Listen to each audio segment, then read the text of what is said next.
Hey, plotters, if you're like me, you like hearing about the routines of other writers and taking what works for you and leaving the rest. Today, we are lucky enough to have Nandini. Nandini is so famous, she does not have a last name. Also, I'm always butchering it, and I hate myself for it, so we're not going to say it. Nandini is the Nandini. So her first name is the, and her last name is Nandini.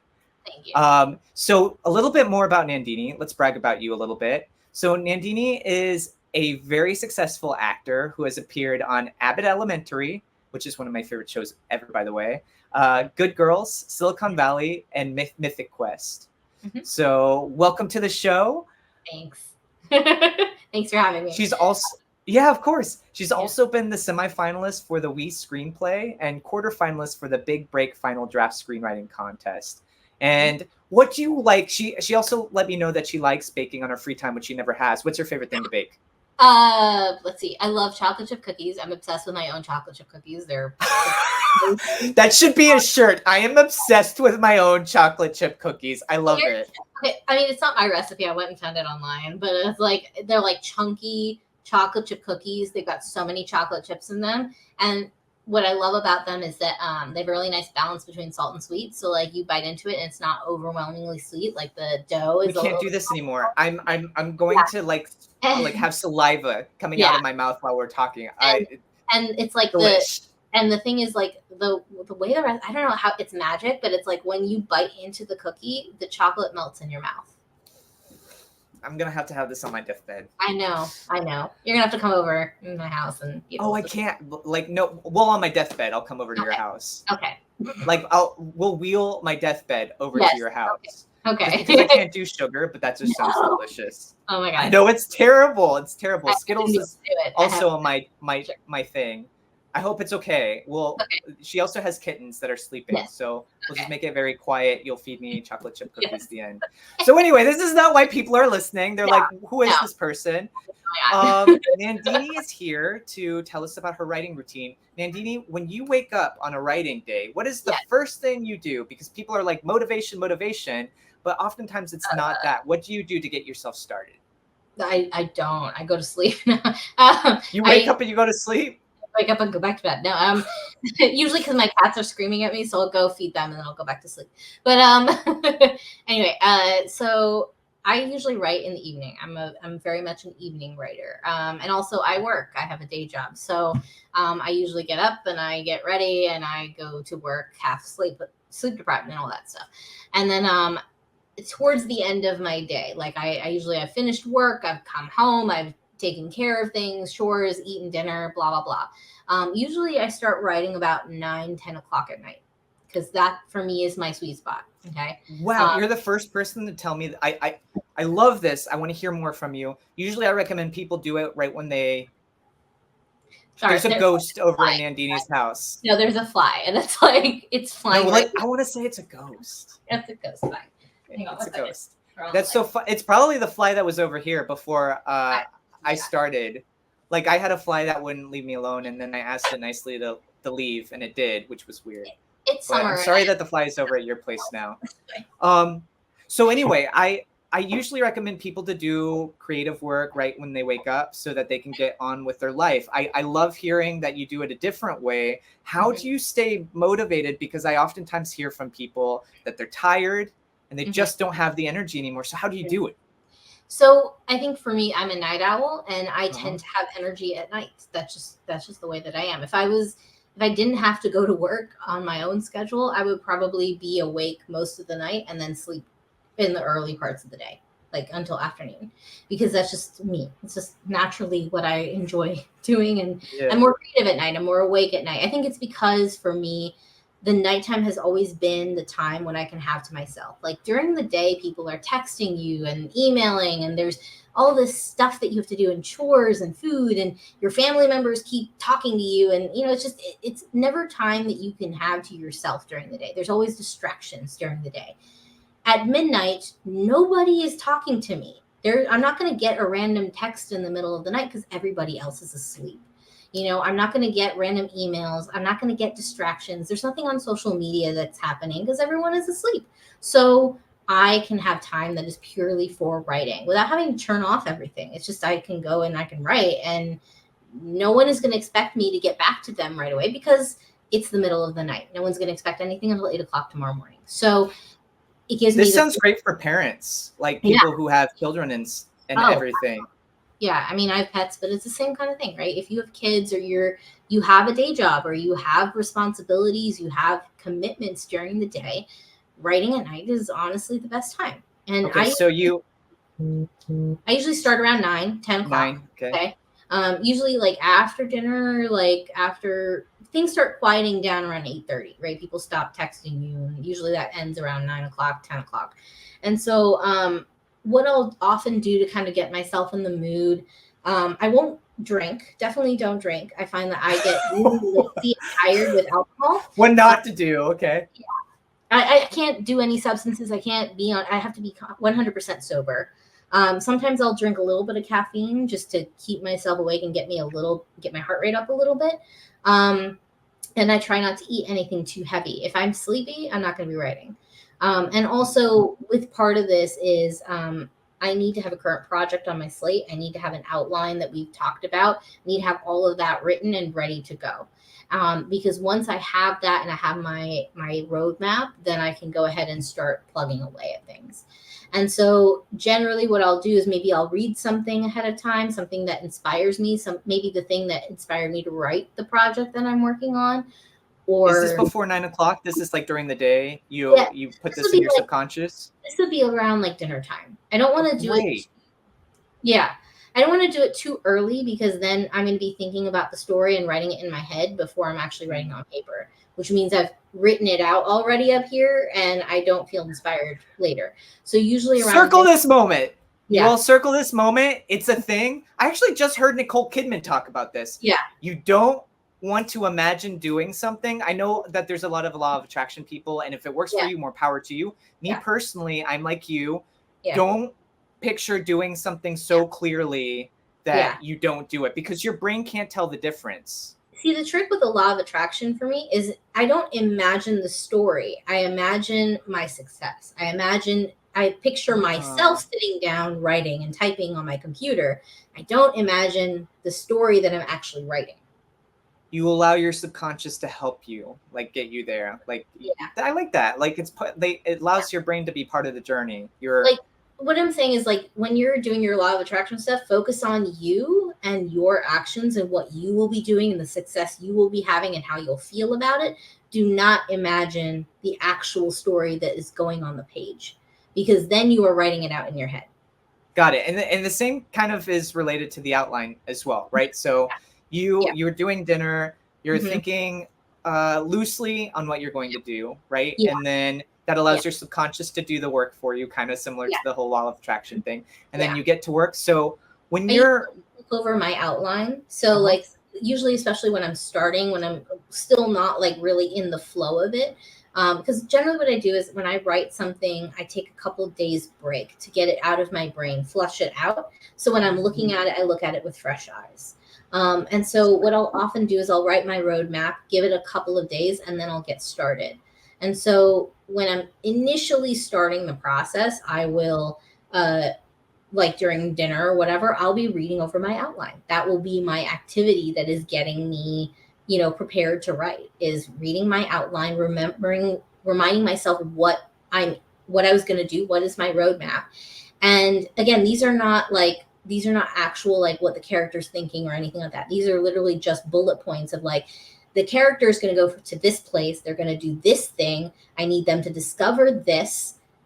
And this character is going to interrupt them, right? It's like these are the different steps that need to happen, but very clinical, very indirectly. Like it's literally like if I was going to describe in a very dry way how to make cookies. Like, you measure out half a cup of flour, you put it in the bowl. Like it's that kind of stuff. Don't write it like writing a recipe. Don't write it like you're writing a story. Okay. Because then you're not putting anything emotionally into it. You're just writing the beats. And then when I'm reading that, as I'm eating dinner or as I'm preparing, I'm suddenly starting to get sparks of ideas. It's starting to go, bubble. Sparkle. It's sparkling. Yeah. And then I just follow the biggest sparkle. What is the biggest sparkle? What is the one Follow that the biggest sparkle. You're so quotable. thank you, I know. You keep having these little things. Follow the Yeah. sparkle.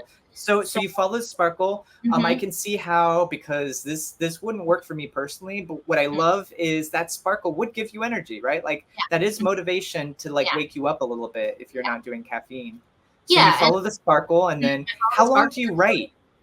I write until I feel not writing, not writing. Like basically, I just go until I stop. So it's sort of like there's a certain amount of gas in my tank. I have no idea how much that is. I Great. open up the document, I start writing, and I go. And either I stop at the end, like usually when I get to a stopping point, I'm so tired. I feel like I've literally wrung out everything from my writer thing. Like my tank is completely empty. I am on fumes. It's time for bed. Or to relax or to do whatever and then go to bed. That sounds like a Generally, wicked way to get sleepy too. Like it is. that's a Yeah, great way to I sleep so like well. get tired. It's like you're putting the poison on the page so that you can sleep very Yeah. peacefully. And so, usually for me, what happens is when I get to a stopping place, it's usually like at the end of a chapter or at the end of a scene. So that's why doing this scene by scene thing works really well for me, because when I write a scene at a time, when I'm done with the scene, that's usually, like it's sort of like I don't notice that I'm running out of gas until I'm running out of gas. Okay. Mm. So like if I'm nearing the empty tank and I end the scene, the end of the scene is usually a point where I break and I'm like, wait, oh, I'm not there in the page. I'm not deep in the story. My brain wakes up and suddenly I can hear things that I wasn't hearing before. I recognize people. I realize that my phone has been blowing up. There's been text messages from my mom because she's in India and it's the middle of the daytime there. I suddenly I'm aware of everything else around me. Otherwise I've been in this weird writer coma where I've just been writing and my brain has been literally in the story with the characters doing all of this stuff. You're so kind to yourself, which I love. So it sounds like you're very trusting of your subconscious, that your subconscious is going to be part of the process, which I love. You don't put too much pressure on it. And I also liked how you were talking about just allowing yourself to do as much work as as you're going to do, right? But like not pushing it further, and you're naturally, your subconscious is going to wake you out of it, right? Yeah. And help you with that.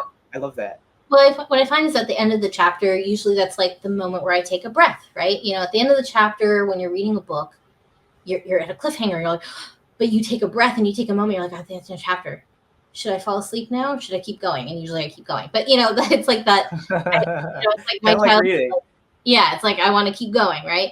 It's that moment where you're going to click the next episode. It's that moment at the end of the scene where you're like, what's going to happen next? So it's, for me, because I've been reading for so long, it's so ingrained in my body that I'm so used to the mechanics of this.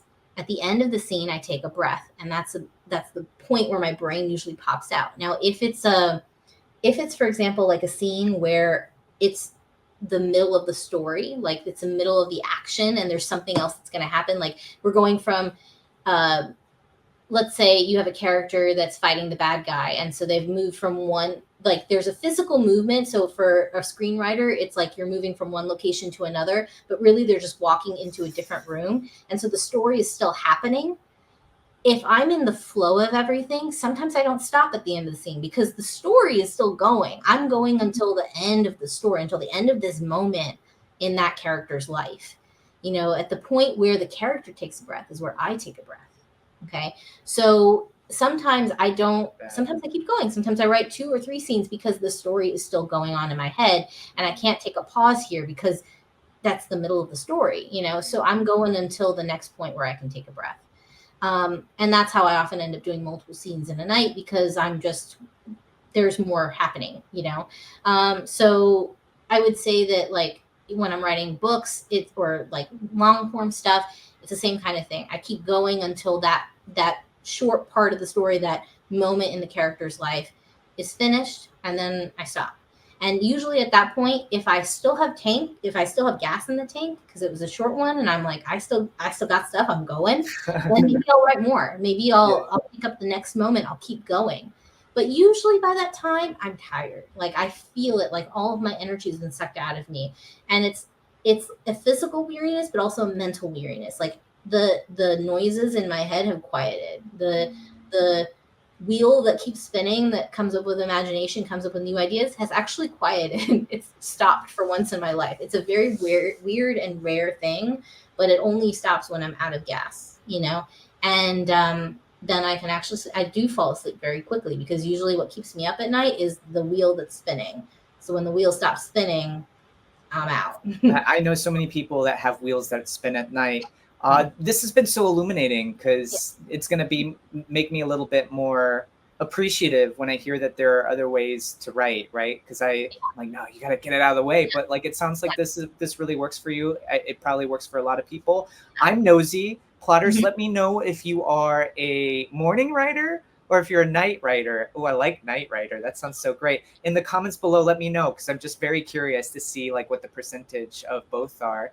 Nandini, if you had one sentence to say to people who might want to try this but are like, I'm not sure that this would work for me, what would you say?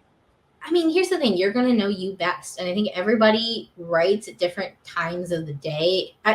For me, when are you most inspired? Okay. When are you most excited about story? When are you most interested? Now, yes, I could read story at any time of the day, but my creativity, my imagination really sparks at night, because again, I've been conditioned my whole life.